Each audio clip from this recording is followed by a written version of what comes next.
Chapter 2 में कृष्ण ने सांख्य की दृष्टि से अर्जुन को समझाने की कोशिश करी कि ज्ञान क्या होता है और कर्म क्या होता है, और फिर ज्ञान को श्रेष्ठ बताया। तो चैप्टर 3 में टोटल क्वेश्चन आंसर ही है। अर्जुन के बहुत सारे प्रश्न उठते हैं। अर्जुन अभी भी यही चाहते हैं कि वो किसी तरीके से इस युद्ध से बच जाएं। तो वो ये सवाल अर्जुन से कृष्ण से पूछते हैं कि हे कृष्ण, यदि आप ज्ञान को ही श्रेष्ठ मानते हैं तो फिर आप मुझे इस भयंकर कर्म में क्यों लगाते हैं, क्यों कहते हैं कि मुझे भयंकर युद्ध करना है। तो कृष्ण उत्तर देते हैं कि ज्ञान का मार्ग और कर्म का मार्ग दोनों ही तुम्हें मुक्त कर देंगे, लेकिन अभी जिस सिचुएशन में तुम हो, तुम कर्म से पीछे नहीं हट सकते। कर्मयोग ही तुम्हारे लिए उचित है। बिना कर्म के तो वैसे भी कोई व्यक्ति एक क्षण के लिए भी नहीं रह सकता, और जो कर्तव्य युक्त कर्म है वो तो तुम्हें करना ही है। तो वो एक तरह से ये भी बताने की कोशिश करते हैं कि ज्ञान जो है वो इस समय, जैसे मैं ड्राइव कर रहा हूँ, तो ज्ञान जो है वो स्टीयरिंग की तरह है, वो तुम्हें दिशा देता है, और कर्म जो है वो तुम्हारे इंजन की तरह है। अगर दोनों सही कंडीशन में नहीं होंगे तो गाड़ी का चलना मुश्किल हो जाएगा। तो ऐसे बोलते हैं वो कि दोनों बिल्कुल अलग अलग नहीं है। अगर ज्ञान की दृष्टि किसी के पास नहीं होगी, विवेक की दृष्टि किसी के पास नहीं होगी, तो वो कर्म भी करेगा तो उसमें बंध जाएगा, फंस जाएगा। और खाली कर्म ही कर्म करते, खाली ज्ञान तुम्हारे पास होगा और तुम कर्म को बिल्कुल त्याग दोगे, तो कृष्ण के अनुसार ऐसा करना भी मुश्किल है, क्योंकि प्रकृति के तीनों गुण जो है वो तुमसे कुछ ना कुछ करवाएंगे ही। तुम प्रकृति में रहते हुए गुणों के अधीन होकर कर्म तो करोगे ही। और फिर वो ये भी बताते हैं कि जिनके पास ट्रांसेंडेंटल ज्ञान है, मान लो जिनके पास उच्च कोटि का ज्ञान है, जिनका विवेक जागृत है, उसका मतलब ये नहीं है कि वो भी कर्म से बच सकते हैं, कर्म उन्हें भी करना पड़ेगा। तो जिसने आनंद को पा लिया है उसे भी बाहर कर्म में रुचि रहती तो नहीं है, लेकिन ऐसा व्यक्ति किसी पर आश्रित न होते हुए भी कर्म करता है, कर्म उसे भी करना पड़ता है। यही उसकी मुक्ति का मार्ग है। फिर वो जनक जैसे राजाओं का एग्जाम्पल देते हैं कि उन्होंने भी सब कुछ होते हुए भी कर्म करके उदाहरण दिया लोगों को। तो फिर अर्जुन पूछते हैं कि मनुष्य पाप कर्म में क्यों लग जाता है, उसे क्या चीज़ मजबूर करती है। क्योंकि अगर कर्म जब करना ही है तो मैं केवल वही कर्म करूं जिससे ये हो कि केवल पुण्य कर्म करूं, जो अच्छे कर्म है वही करूं।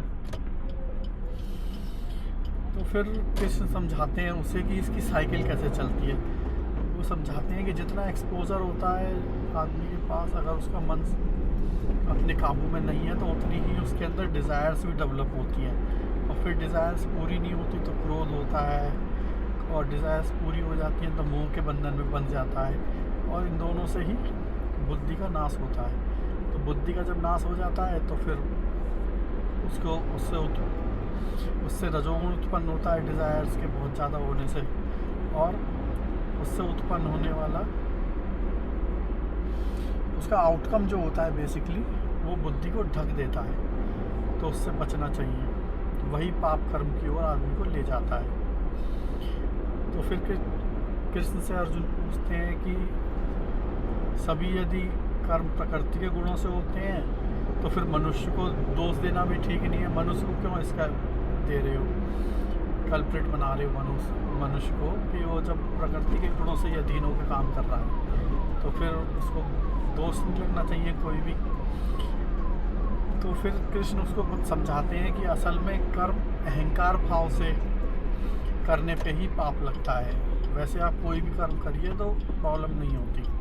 प्रॉब्लम मेन होती है जब आप बीच में आ जाते हैं, जब आपका ईगो बीच में आ जाता है, तब फिर प्रॉब्लम होती है। जब आप ये कहने लगते हैं कि जो अज्ञानी व्यक्ति होता है, जो जानकार नहीं होता, वो ये कहने लगता है कि ऐसा सोचता है कि मैं करता हूँ, यहीं से बंधन की शुरुआत हो जाती है, यहीं से वो बंध जाता है। और ज्ञानी समझता है कि कर्म तो गुण ही कर रहे हैं, वो आसक्ति नहीं रखता है इन कर्मों में, वो इनके ऊपर कोई अपना बीच में अपने आप को नहीं लेके आता, इसलिए वो मुक्त रहता है। फिर चौथा प्रश्न पूछते हैं अर्जुन कि यदि ज्ञानी मुक्त है तो फिर कर्म क्यों करे। तो फिर उसको जवाब देते हैं कृष्ण की जो कर्म ज्ञानी करता है वो यज्ञ की तरह करता है। यज्ञ की तरह करने का मतलब ये है कि जो भी ऐसे कर्म हैं जो कि स्वार्थ की भावना को छोड़ के किए जाते हैं, परोपकार की भावना से किए जाते हैं, वो सब कर्म जो होते हैं यज्ञ कहलाते हैं। जहाँ पे परोपकार और कर्तव्य और दूसरों के लिए सोच के काम किया जाता है, समाज के लिए सोच के काम किया जाता है, तो उसे यज्ञ मानते हैं। और वो ये भी बताते हैं कि सृष्टि ऐसे ही बनी है कि हर कर्म यज्ञ की तरह है, बाय डिफ़ॉल्ट उसका नेचर ही यज्ञ की तरह है हर कर्म का। और हम अपने जो भी मैं होता है इंसान का कि मैं करता हूँ, बेकर्तापन ले आता है, उसकी वजह से प्रॉब्लम्स क्रिएट होती हैं। फिर आता है कि समाज के संचालन के लिए भी कर्म आवश्यक है। अगर सब लोग कर्म करना छोड़ देंगे तो फिर इकोसिस्टम पूरा कोलैप्स कर जाएगा, क्योंकि हर बंदा दूसरे के कर्म पे डिपेंडेंट है। अगर खेती किसान छोड़ देगा तो फिर और सब लोग खाएंगे क्या? इस तरह से उसे पेट के लिए, पेट पालने के लिए और भी चीज़ों के लिए, जनरल अपना डे टू डे एक्टिविटी करने के लिए भी तो कर्म करना पड़ेगा। तो फिर कृष्ण अपना एग्जाम्पल देते हैं कि यदि मैं ही कर्म ना करूं तो ये संसार नष्ट हो जाएगा। ये संसार इसी हिसाब से डिज़ाइन किया गया है। तो यहाँ पे चैप्टर 3 जो है वो एंड हो जाता है।